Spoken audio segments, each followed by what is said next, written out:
Près de 7 points d'écart le séparent de Nicole Sanquer, son adversaire dans la deuxième circonscription. Steve Chailloux veut conquérir les abstentionnistes pour rattraper son retard, comme à Paea. Avant de le retrouver en direct dans notre débat de l'entre-deux tours, voyez ce reportage réalisé sur le terrain par Valentine Vassel et Jessica Doucet.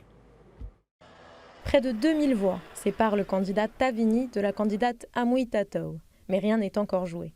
Le député sortant ne se considère pas vaincu et compte sur les abstentionnistes pour reprendre le dessus. Sur la deuxième circonscription, il y a un taux d'absentéisme très important comparativement aux deux circonscriptions, ce qui veut dire que dans la deuxième circonscription, il y a encore un pool de voix, une réserve de voix que nous souhaiterons évidemment se mobiliser pour le second tour. Et de tradition, malheureusement, j'ai envie de dire que les militants et les électeurs Tavini Huiratira se mobilisent notamment sur le second tour. Le soutien des candidats exclus du second tour pourrait également redistribuer les cartes.